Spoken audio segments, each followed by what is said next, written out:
أعوذ بالله من الشيطان الرجيم بسم الله الرحمن الرحيم. Mbah saya itu terkenal wali, yang bapaknya bapak. Itu kalau kesini nyifati Badullah satu. Nur sido mondok gini itu enggak apa-apa. Pondok elek lah, kiaimu wali. Zaman itu bapak itu di kamar kursi ya masih ada kakinya. Saya dulu sering dijak ke sini sama bapak.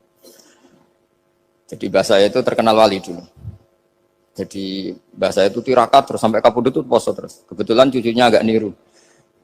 Saya tidak niru itu karena itu Gus Zaki. Memang disuruh tidak niru. Kata mbah saya, kira usah tirakat, wis tak tirakati aku. Gitu. Jadi saya Mbah Mun juga gitu. Kowe haram tirakat, wis tak tirakati aku. Saya seneng sekali. Tapi tua-tua kok mikir putu. Nah, terus nirakati putuku sopo. Jadi mulai jadi kiai betul Mas Nadif, saya ini sudah mulai mikir putu. Karena saya ini termasuk orang yang kecelok alim yang enggak banyak orang menghormati karena sudah diramal sama mbah-mbah.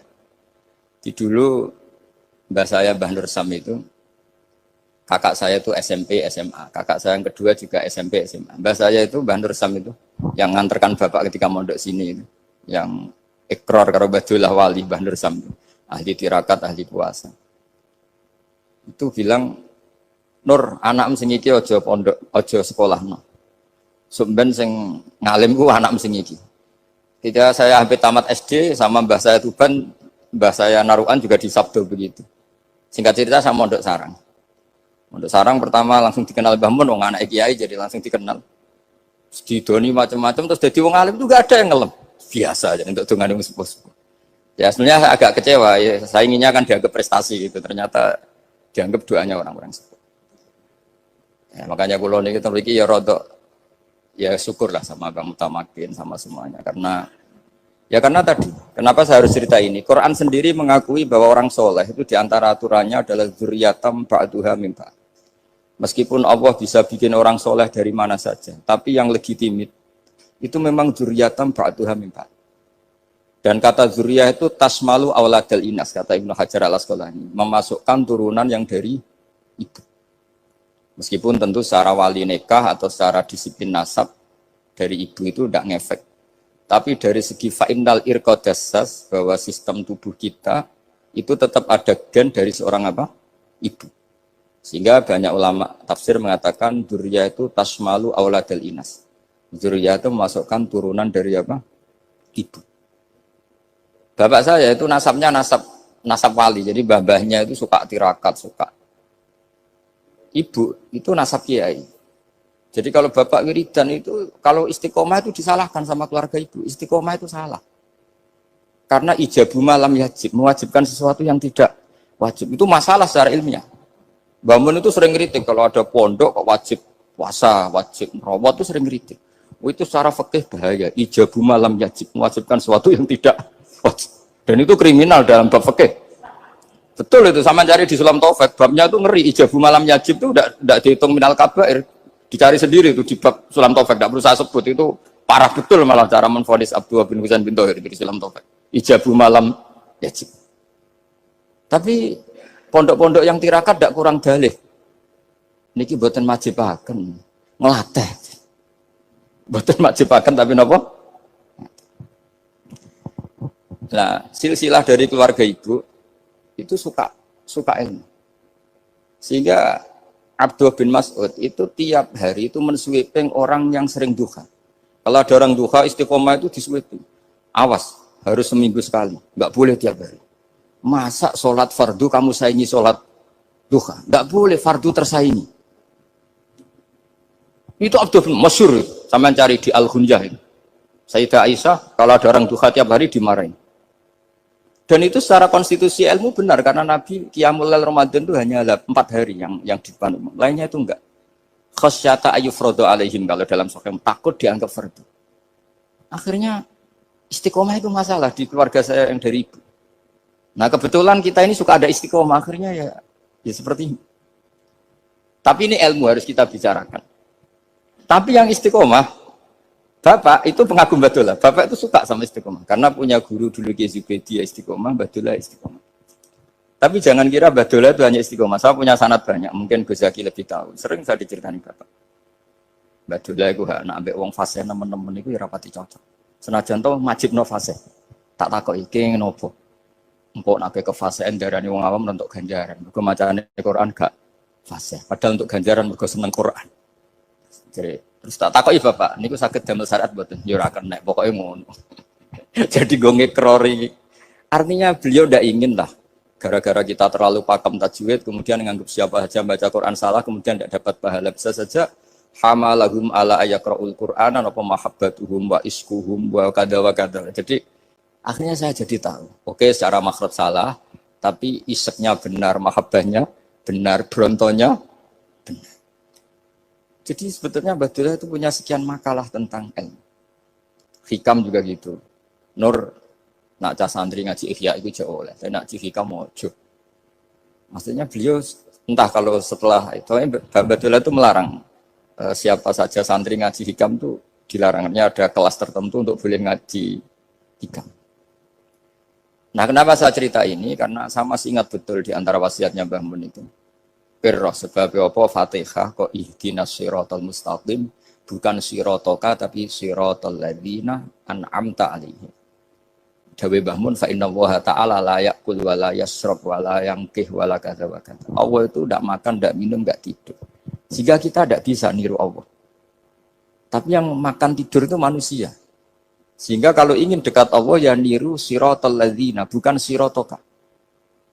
Kita cara tidur niru Kanjeng Nabi, niru ulama, cara makan, cara minum, niru Allah enggak bisa. Makanya bukan ihdinas siratal mustaqim siratoka tapi siratal ladzina an'amta. Maka dalam beragama itu butuh master, butuh panutan. Ya tentu Mbah Mun oleh ngendikan pakai luwet orang-orang kuno. Cara Mbah Mun pakai cantolan. Maka saya punya makalah banyak dari Bapak, dari Mbah Mun, dari Mbah Zubair, dari sampai saya itu hafal sanad sampai Rasulullah SAW. Karena yang bisa mengawal ilmu itu sanad. Termasuk saya di sini bawa kitab Ar-Risalah Al-Qusairiyah. Nanti saya baca beberapa panutan kita. Di sini ada Abdul Qasim Al-Junaidi, ada Abu Yazid Al-Bustami, ada banyak ulama yang ditulis Ar-Risalah Al-Qusairiyah. Dan itu yang membentuk Imam Ghazali, kitab Ar-Risalah Al-Qusairiyah. Tapi sekarang kita ini tidak belajar lagi tentang tasawuf. Tasawuf itu Abdul Qasim Al-Junaidi jadi wali itu bukan wiridannya terlalu banyak. Enggak.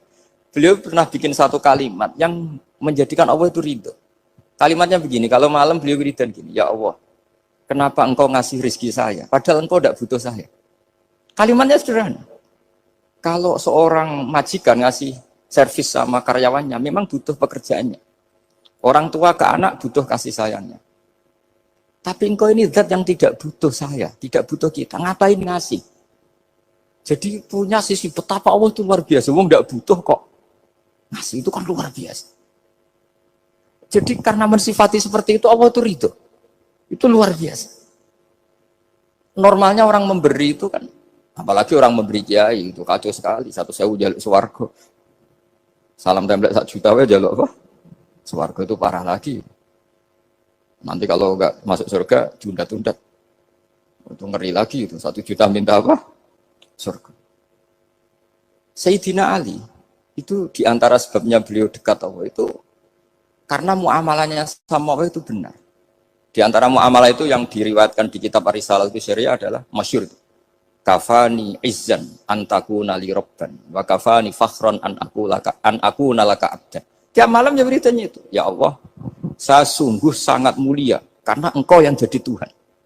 Coba kalau saya dituhani manusia yang mati atau dituhani siapa yang mati juga. Wa kafani fakhran an aku nalaka abdan. Saya ini bangga sekali karena jadi budak, jadi hamba zat yang tidak mati. Jadi pakem-pakem yang menjadi masyrab kalau dalam bahasa tasawuf itu yang menjadikan wali. Sehingga yang dikatakan ibadah itu apa? Ma'rifatullah. Mengenali Allah secara benar. Jadi jangan kira wali-wali dulu terus terlalu istiqomah, ada juga. Mereka punya pakem yang menjadikan Allah itu ridho. Saya beri contoh nih di sini banyak makalah nanti saya beberapa baca tabarruk. Banyak riwayat dari orang-orang sufi. Nabi Ibrahim itu pernah ketemu orang Majusi. Beliau terkenal sakhok, terkenal sakhian. Ketika ketemu orang Majusi, ya Ibrahim saya ini sehari saja ngasih makan saya. Kamu kan tukang ngasih makan orang. Terus, ya tapi bisyarti antus lima, kamu harus Islam. Sebagainya Nabi Ibrahim adalah, kalau saya menolong dia berarti nolong orang kafir. Setelah orang itu lewat, berlalu karena Nabi Ibrahim nggak mau hormat, Allah memberi wahyu ke Nabi Ibrahim. Kenapa ya Ibrahim tidak kamu terima 1 hari, kamu kasih makan 1 hari? Ya karena dia majusi. Kata Allah, dia umurnya berapa? 60 tahun. Tanyakan, pernah kelaparan kan hanya hari ini? Iya ya Allah. 60 tahun dia kafir tak kasih makan. Minta kamu sehari aja kok nggak boleh. Akhirnya Nabi Ibrahim dipanggil orang majusi, dikejar dipanggil. Ayo tak kasih makan 1 hari. Kok kamu sekarang jadi baik? Habis ditegur Tuhan. Terus kata, ahakada yu'amiluni. Apa seperti itu? Tuhanmu mengu'alamalai saya. Ya na'am. Akhirnya Islam orang majusi. Jadi itu lagi-lagi ilmu. Jadi yang dikatakan ilmu itu satu teori atau kalimat atau apa saja yang menjadikan kita ini pakem. Meskipun pakem itu kadang sulit diterima orang-orang khusyuk. Orang khusyuk itu ya nyun sewu ada sisi nakalnya. Makanya Mbah Mun sering kayak jargon masyhur. Zada khusyuan, zada jalan, tambah khusyuk, tambah bodoh. Bukan bodoh dengan makna salah itu enggak. Memang kadang terus anti ilmu. Misalnya gini, ini contoh yang karena saya ini mengkhidmati ilmu, saya beri contoh yang urusan ilmu. Ada orang sujud diinjek orang fasik, kepalanya diinjek orang fasik. Terus si orang yang sujud tadi ini ada di Sahih Muslim, juga ada di Ihya. Wallahi la yaghfiru Allahu laka. Pakai sumpah, wallahi la yaghfiru Allahu laka. Allah langsung mewahyukan ke Nabi fi hadzal zaman, fi tilkaz zaman atau fi dzalikaz zaman. Man dzalladzi yata'alla alayya alla aghfira li fulan qad ghafartu lahu wa ahbattu amalak. Katakan ke orang itu, siapa yang mencatut nama saya yang hanya berstatus tidak memaafkan. Itu enggak fair. Saya ini Tuhan kok bisa yaghfir, bisa yu'adzib. Kok sifat saya tinggal 1 yu'adzib itu gimana? Dicatut separuh itu Allah tidak terima. Tapi kalau kita baca Quran, saya ini sama orang fasik ya benci. Saya ini orang soleh, setidaknya pura-pura soleh lah. Karena di depan para kiai. Tapi mau tidak mau. Ketika Allah mensifati dirinya tentang orang munafik gimana? Wa yu'adzibal munafiqina insya'a au jatuh. Ini cocok tidak cocok. Potensi memberi tobat itu ada. Meskipun sama kalau orang munafik, tapi ya tetap bacanya wa yu'adzibal munafiqina ya insya'a au jatuh. Rasulullah kayak apa bencinya dengan Wahsy karena qatilu Hamzah. Tapi Nabi tunduk sama konstitusi Quran. Laisa laka minal amri syai'un aw yatuba alaihim aw yu'adzibahum. Akhirnya Allah malah memberi tobat sama qatilu Hamzah yaitu Wahsy. Ini pentingnya baca lagi. Kalau kita tidak baca, hanya khusyuk saja, tidak baca, pasti sama orang yang menginjak orang sujud tadi, yang nginjak pasti salah, nggak dimaafkan. Bongso pasti. Pertanyaannya adalah, betulkah Allah punya sifat 1, yaitu yu'adzib? Makanya kalau kita baca, misalnya baca Quran, walillahi mulkus samawati wal ard, ya sudah, yaghfiru liman yasha wa yu'adzibu man yasha. Kalau nuruti rasa kita, ya inginnya ke kita, yaghfir, ke orang lain yu'adzib. Tapi Tuhan kan nggak terima. Saya ini Tuhan kok didikte makhluk saya ini gimana? Nggak bisa. Sehingga ya ini lagi-lagi ilmu.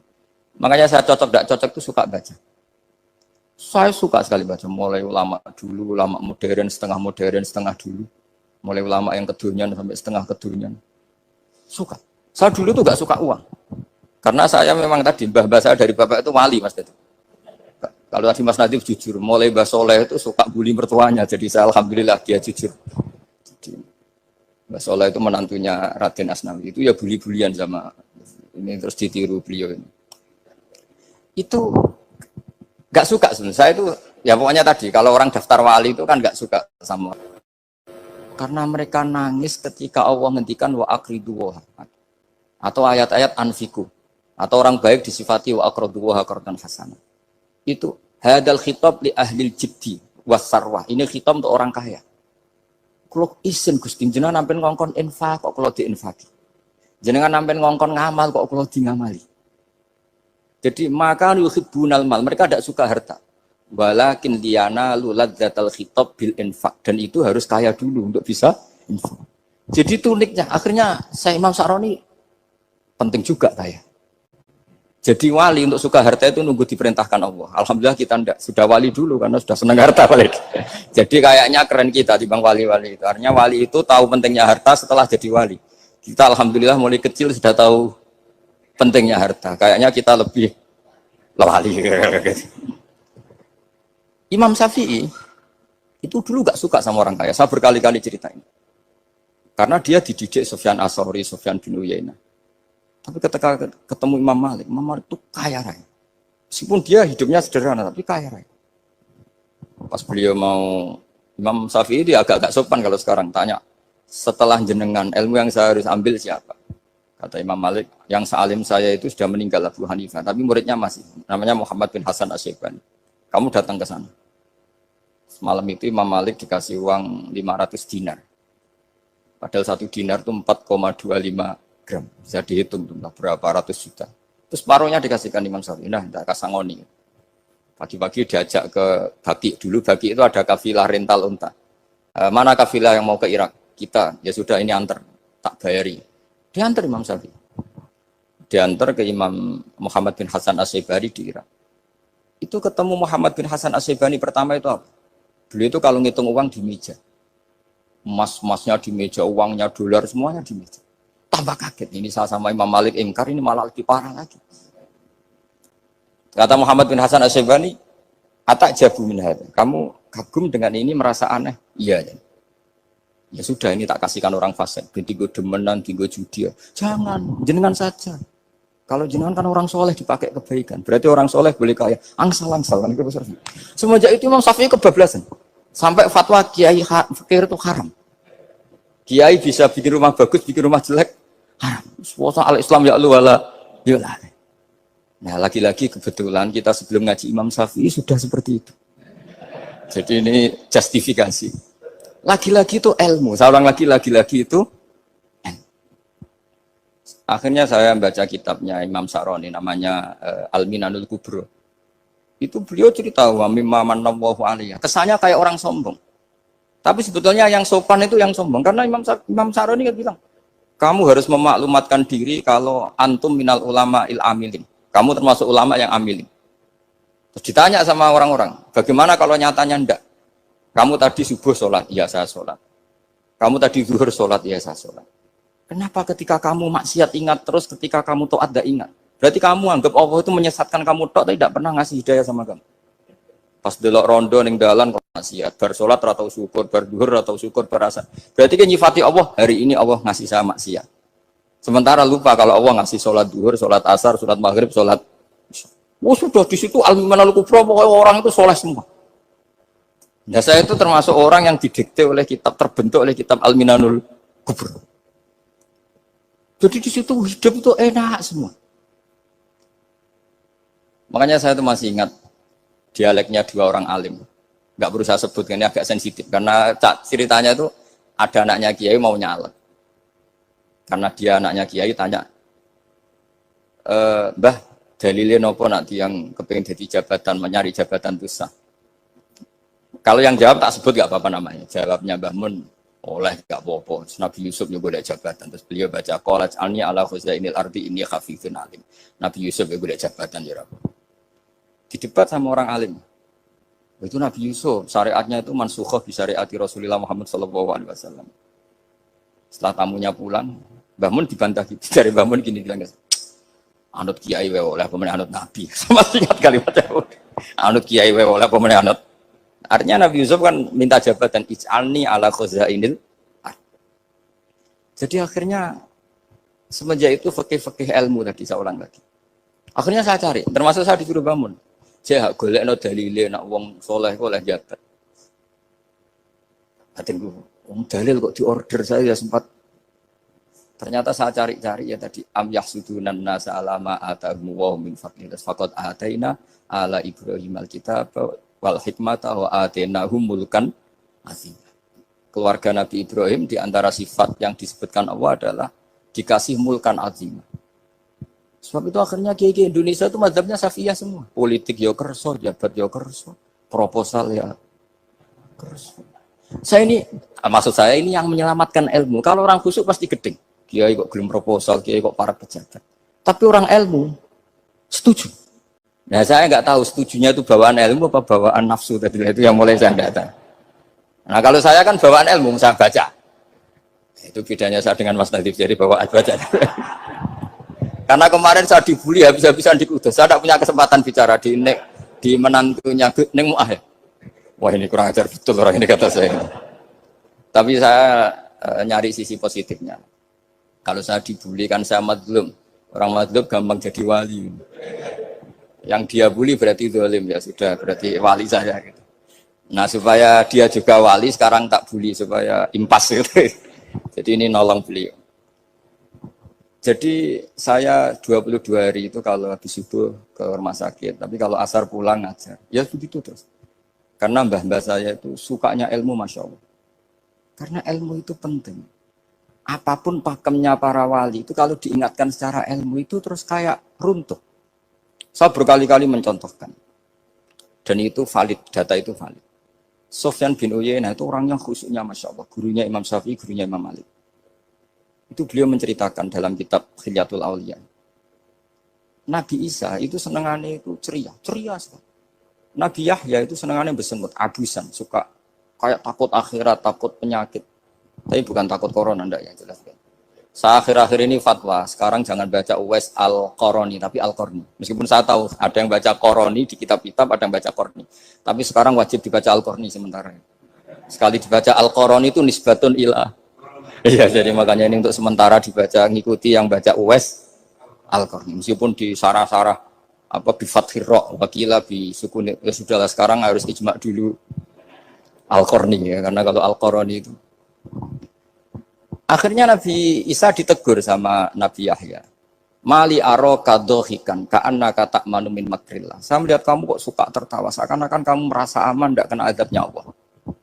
Nabi Isa akhirnya balas tanya, Mali aro ka'abisan, ka'anna katai asumin rahmatillah, taknatu min rahmatillah. Kowe mbesenggut wae koyo dunia orang rahmat, anane corona tok. Padahal yo ono mangan, ono guyon, ono nikmat. Dan itu figur besar, akhirnya kita tahu. Dan saya sering cerita juga, setiap dakwah itu Nabi Isa nyari syirorun nas, Nabi Yahya cari khiyarun nas. Tentu alasan Nabi Yahya gampang, berteman orang baik itu baik lah, nyaman, terus akibatnya juga baik. Nabi Yahya enggak. Limada tanzilu ala syirorin nas. Kenapa kamu singgahnya ke orang-orang yang buruk? Ana tabibun udawil mardo. Saya ini dokter, tentu menyembuhkan yang sakit. Akhirnya terus di Indonesia banyak kiai yang kancanan orang fasik ya banyak. Tapi ya tentu yang benar itu yang mensolehkan yang fasik. Yang mesti salah yang menjadi fasik karena ketularan yang.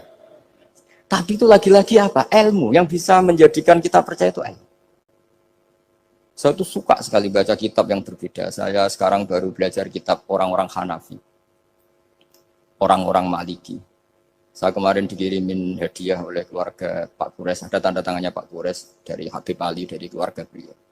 Diri kitab namanya itu Sarah Bukhari yang dikarang orang India, orang modern, Anwar ya, Anwar Shah, orang India ya orang sekarang. Itu beliau termasuk mujaddid kalau dalam perasaannya orang India. Mensarai Bukhari ya, kira-kira sanadnya Sayyid Muhammad ke beliau itu 3 atau 4. Beliau termasuk orang-orang yang bisa membentuk India seperti itu. India kan banyak syurahul hadis, termasuk Waliullah Ad-Dahlawi, terus Syekh Yusuf Al-Kandahlawi, banyak lah saya. Itu beliau cerita di kitab-kitab itu bahwa ilmu itu harus diungkapkan. Terus beliau cerita banyak tentang kewalian. Sampai dalam cerita kewalian itu unik. Dan terus kayak jadi wali itu gampang sekali. Ya di antaranya itu wali itu mau modal rasido. Sab'atun yudhilluhum wa fi dhillihi wa maladhilla ila dhillihi. Itu diantaranya itu wa rajulun da'athu imra'atun datu jamalin wa mansibin faqala inni akhafu. Mau modal gak sido. Wis dijak wong ayu menarik muni ra gelem. Modal ra gelem iku wis iso dadi wah. Iku yudhilluhum wa fi dhillihi wa maladhilla. Ya. Nah, masalah kita ora digelemi lah itu masalah. Itu sangat. Jadi gampang sekali dalam kitab Al-Minanul Kubro. Dan kalau baca itu enak. Misalnya gini, tentu masa lalu kita yang buruk itu tidak diceritakan orang lain. Dan itu kadang karena gengsi. Tapi kalau melihat hadisnya Nabi itu gampang sekali. Kullu ummati mu'afan ilal mujahirin. Umatku semua itu dimaafkan. Kecuali yang memperlihatkan salahnya dosanya. Jadi nggak boleh kalau sampean sekolah nggak naik kelas cerita anaknya. Kalau saat dulu nggak naik kelas, kalau punya utang koperasi nggak pernah bayar, nggak boleh cerita seperti itu. Kalau ditanya, bapak dulu pinter nggak? Oh pinter sekali. Harus bilang gitu, pinter sekali. Pernah ranking, Pak, ranking sekali sudah nggak apa-apa itu. Meskipun dengan makna yang lughawi ya. Saya dulu iskal. Kan nyun sewu saya ini sering diparani orang yang mau tobat cerita Gus, saya dulu sering main perempuan, sering mabuk, tapi sekarang saya mau tobat gini-gini. Karena ini orang awam, tak terima. Tapi saya bilang gini, kamu jangan cerita ke anak kamu. Terus dia cerita, tapi kan saya harus jujur. Karena ilmunya dia baru terlalu jujur itu penting gitu. Terus Pak, pokoknya menurut kula ora oleh cerita, pokoknya ora oleh cerita. Ya Gus, oke nurut. Setelah itu saya nyari-nyari sarah, termasuk kitab itu. Kok bisa orang yang yang tidak mujahirin, orang yang menutupi salahnya malah dimaafkan, yang cerita jujur pernah salah malah tidak. Sangat-sangat bener. Misalnya seorang bapak cerita, "Jong aku dhisik nak pacaran tak ambung." Misalnya, anaknya mesti suatu saat kan dia puber. Mesti nak ngambung niru bapak. Nah, kalau yang cerita itu ribuan atau jutaan. Jong aku zaman yang pondok itu rezekiku kombodoni. Kan terus jadi syariatun mutabah. Apalagi yang cerita ini ternyata jadi kiai, ternyata gitu ya tetap jadi kiai. Jadi kalau pura-pura soleh di rumah, pura-pura soleh, seakan-akan di pondok tidak pernah kodok, tidak pernah setor meluntir, tidak pernah apa kan? Katanya, lalu lucunya, oke itu alasan. Alasannya Imam Ghazali itu paling masuk akal. Ini saya cerita, ila aliman barokahnya baca Imam Ghazali. Fa inna wa ta'ala yakrohu zuhurul ma'asi. Wa min asbabi zuhur adalah al-mujaharah. Karena Allah itu gak suka maksiat itu begitu kelihatan. Dan awal dari kelihatannya maksiat adalah semua orang cerita. Akhirnya maksiat dianggap biasa saja. Jadi kalau semua orang cerita zaman mondok nakal itu akhirnya semua orang yang nakal. Oh itu niru kiai ini, karena ini niru kiai. Kan repot. Tapi kalau semua kiai sok suci atau suci betul, dan semoga ya suci betul, kan yang maksiat, yang mau maksiat ini nggak punya alasan, karena masternya nggak pernah maksiat. Meskipun sebagian yang seutuhan nggak pernah konangan, nggak tahu, pokoknya yang penting seperti itu. Itu hebatnya konsepnya. Saya dulu ya iskal loh. Kok? Ya tadi kullu ummati mu'afan illal mujahirin. Saya dulu iskal seiskal. Tapi setelah baca Ihya kata Imam Ghazali, karena Allah itu nggak suka zuhurul ma'asi. Allah nggak suka kalau maksiat terlalu muncul. Dan termasuk sebabnya muncul adalah setiap orang jujur menceritakan masa lalunya. Sebab itu kita sebagai orang Islam yang entahlah istilahnya apa. Kalau istilahnya Mas Najib Islam Nusantara atau moderat macam-macam lah.